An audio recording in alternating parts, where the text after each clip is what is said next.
Good afternoon, everyone. This is Jonathan Pollard, aka JP Dollar, Pollard Financial Coaching and Gen Y Financial Freedom, coming to you once again this February 28th, 2015 with another Pollard Financial Coaching video. And today's video is about how to open up a brokerage account. I'm sure if you watch my videos, you've heard me use the term brokerage account before. So I just wanted to be really explicit about how to do everything that I refer to.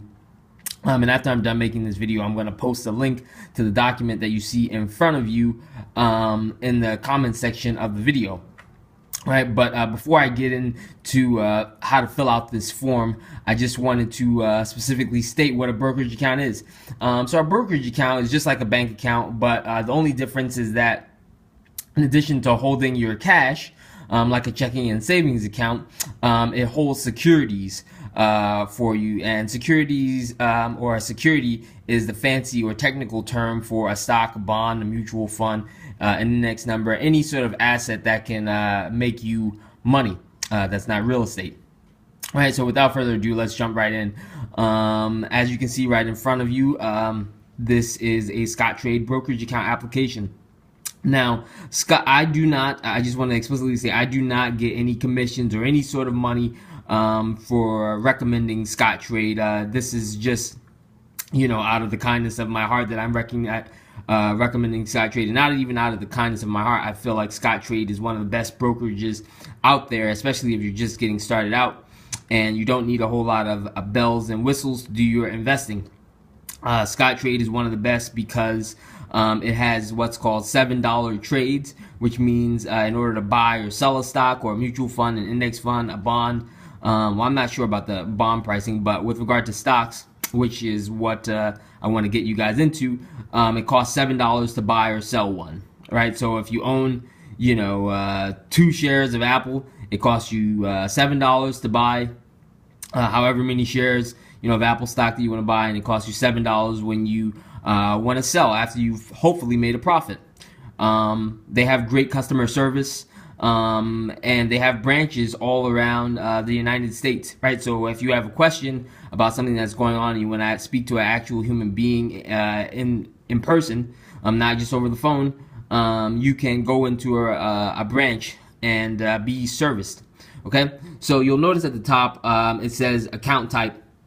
Right, so there are multiple account types, right? There's a conservatorship, guardianship, covered out ESA, which pertains to a college funding plan. There's individual, there's a trust, there's a joint account, which means, you and your spouse or your partner are on the account together. There's an IRA, and it says hyphen type. That can be a regular IRA or a Roth IRA, or you can update your account information if you already have something with them.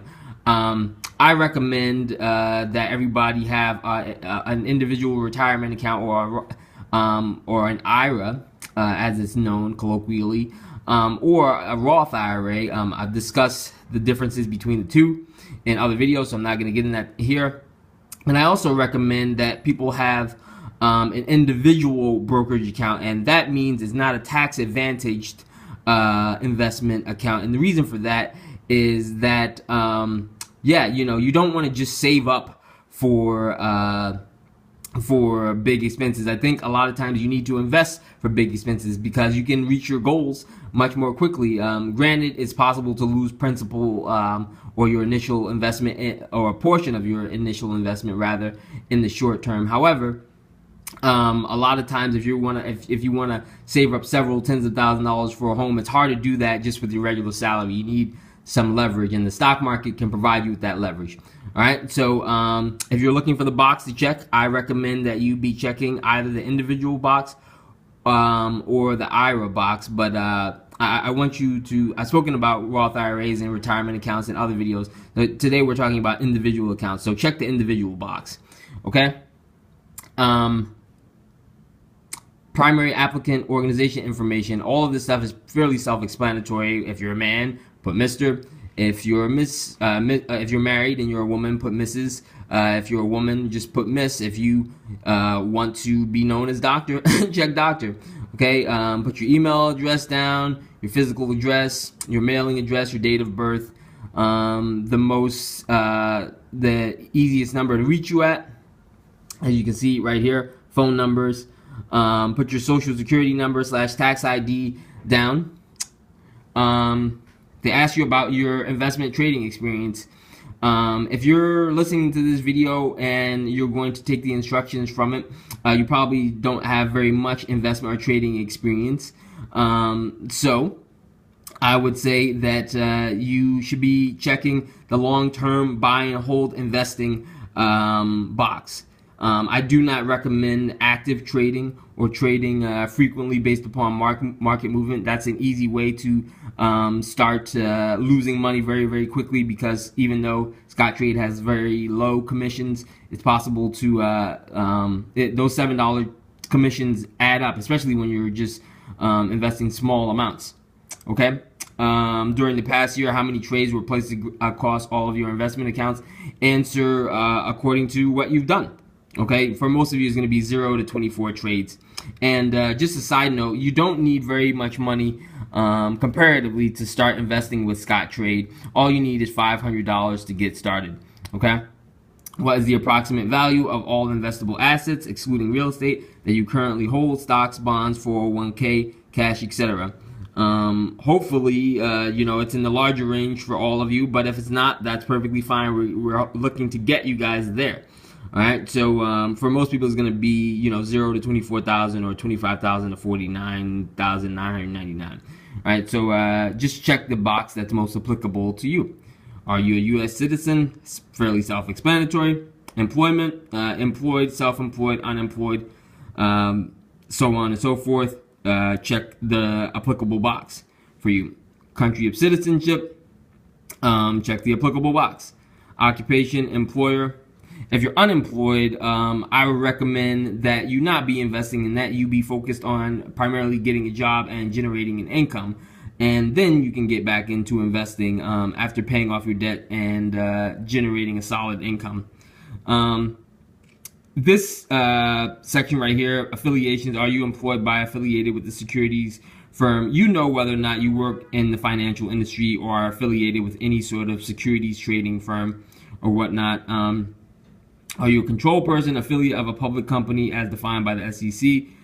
For most of you, that answer is going to be no. You should find out whether or not any of your immediate family members or business associates are senior political officials. You probably know the answer to that also. All right. Page number 2. All right. It's possible, if you're married or have a long-term partner, to put somebody else on your account and give them access to it. I don't necessarily advise you putting anyone else other than your spouse on the account, unless you plan on being with this person forever, because this person has access to your money and can make trades on your behalf. Okay, and they have applicable information right here. If this doesn't apply to you, you can just write NA or not applicable. Okay, the information that's asked for this person who is a joint owner of your account is the same as what's asked of you. Okay? You must sign this document and date it. And once you send it in, you will be contacted by a Scottrade representative. Okay? With regard to additional services, it's possible to have Scottrade as your regular bank and get an ATM card and be able to withdraw money from your brokerage account. That is something that I recommend that you do, because you can deposit money to this account and just have it immediately ready for trading purposes. The last thing that I want to talk about is how you're going to fund your account. Right? The way that you fund your account usually is by money order. That's what I did when I first opened up my first brokerage account, or by check, or you can walk into a branch to fund your account. This video is getting kind of long in the tooth, but that pretty much sums up everything that I wanted to say. I hope that you guys enjoyed this video. And if you have any questions, as always, please feel free to give me a call at 347-414-4832 or email me at jcp182000@yahoo.com. Oh, one last thing. Funding method for this account: electronic funds transfer, deposit checks, wire funds, transfer from another brokerage, or transfer from another account. You can call Scottrade, and I'll place the number for Scottrade and the link for this document at the bottom of the comment section for this video. But I would recommend that you guys just send in a check. And as I stated before, the minimum amount necessary to get started investing with Scottrade is $500. So once again, I hope you guys enjoyed, and I will see you soon. Bye.